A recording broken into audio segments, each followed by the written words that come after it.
Morning students. It is another video lecture of class 11th biology. In a previous video lecture we have already discussed about the kingdom Protista and their characters and what kinds of organisms will put into the Protista. And I have already told you that there will be the mainly three kinds of organisms will put into the Protista, some plant-like, some fungal-like, and some animal-like protistans. And I have already told you that there is not any kinds of a classification boundaries for the protistans. Means all those organisms which have not a certain characteristics, either plant, either animal, or the fungus will put into this group, that is the protista.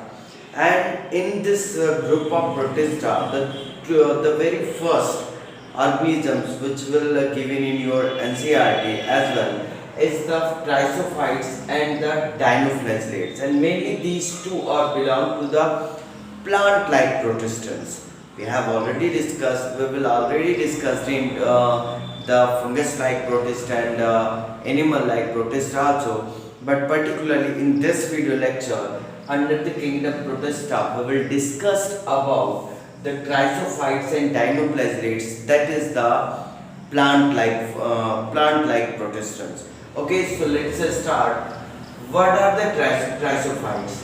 Remember that in this group, mainly into the chrysophytes, there will be the protistans. There will be the diatoms and the golden algae, and these golden algae is also called the desmids.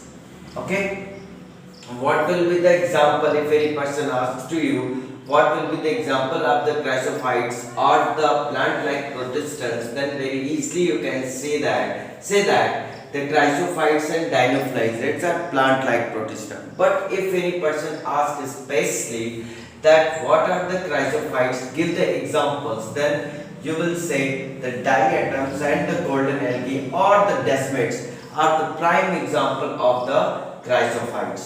Okay, the very first character, look the habitat of these chrysophytes. They are mainly found in fresh water as well as in marine water. Means ये दोनों में present होते हैं, fresh water में भी पाए जाते हैं और मैराइन वाटर में भी पाए जाते हैं अगर इनका हैबिटेट देखा जाए, जो मेनली क्राइसोफाइट्स होते हैं. और याद रखना, these are planktons. What is the means of the planktons? Planktons are those organisms which will float on the freely on the water surface. जो water surface पर freely float करते हैं water current के साथ. ऐसे सभी organisms को क्या बोला जाता है? Planktons बोला जाता है. And I have already write here, they are float passively with water current. ये क्या करते हैं कि water current के साथ passively float करते हैं. Okay, and most important, one of the most important character, most of them are photosynthetic, and if these are the photosynthetic, sure and certain it will be the producers as well as they can prepare the food itself. Means that is they will be the autotrophic. Okay, what is the next character? Like that the diatoms, which is a prime example of chrysophytes. The diatoms have the two thin enveloping. Means अगर आप diatoms को देखेंगे तो जो diatoms के organism होते हैं इनकी बॉडी ऐसा आपको दिखाई पड़ेगा कि दो थिन कवरिंग से एनवेलप्ड है. एक कवरिंग जो ऊपर की तरफ होती है उसे इपिथीका कहते हैं और जो नीचे की तरफ होती है उसे हाइपोथीका कहते हैं. मीन्स अगर आपने सोप बॉक्स को देखा होगा, साबुनदानी जिसमें साबुन को रखा जाता है, अगर सोप बॉक्स को देखा होगा तो ये जो डाइएटम्स हैं वो कुछ इस तरीके से आपको दिखाई पड़ेंगे, इस तरीके से.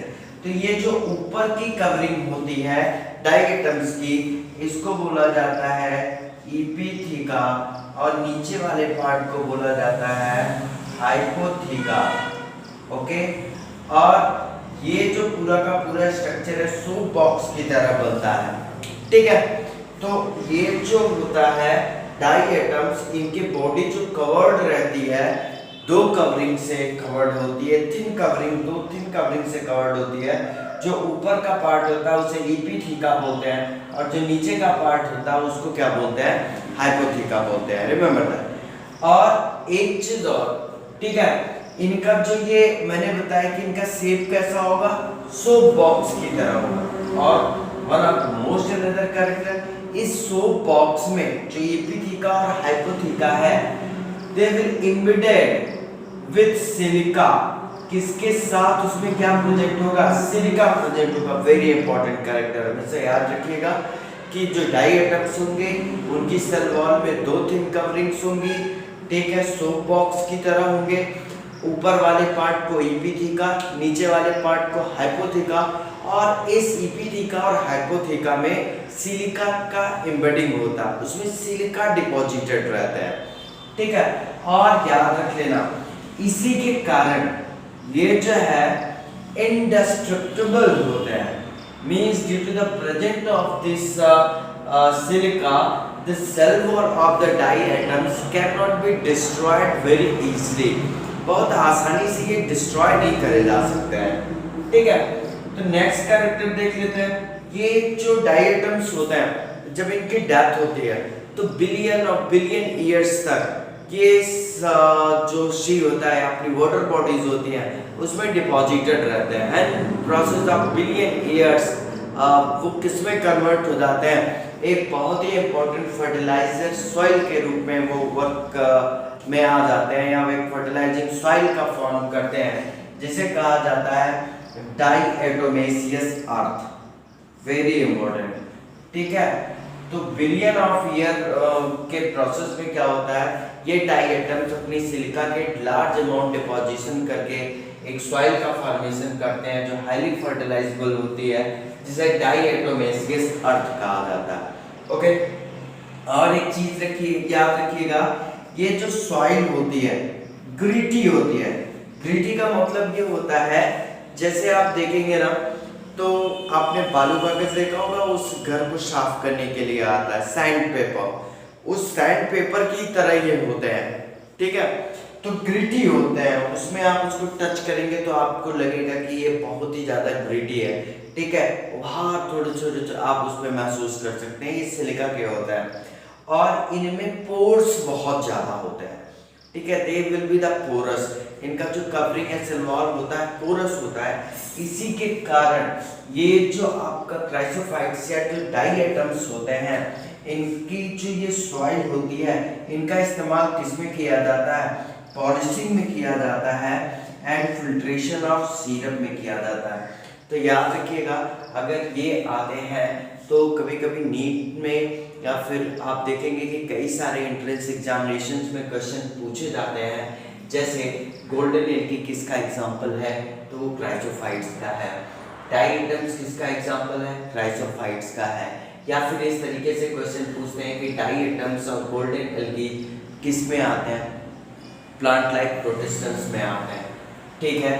और याद रखिएगा, जो डाइएटम्स होते हैं इनका स्ट्रक्चर कैसा होता है, सोप बॉक्स की तरह होता है, दो थिन कवरिंग होती है, दोनों कवरिंग्स को जो होता है क्या बोला जाता है, ऊपर वाली कवरिंग को इपिथीका या हाइपोथीका बोला जाता है। और एक चीज याद रखिएगा, इनकी सेल वॉल में किसका डिपोजिशन होता है, सिलिका का डिपोजिशन होता है। इकोनॉमिक इंपॉर्टेंस में क्वेश्चन कहाँ से बनते हैं कि ये पॉलिशिंग और सीरप के फिल्ट्रेशन में काम आते हैं। So that is the about the chrysophytes. अब हम नेक्स्ट ग्रुप पे आते हैं प्रोटिस्टा के, और ये प्रोटिस्टा का जो नेक्स्ट ग्रुप है वो है डाइनोफ्लैजिलेट्स, या इनको कहा जाता है आर्मर्ड एल्गी।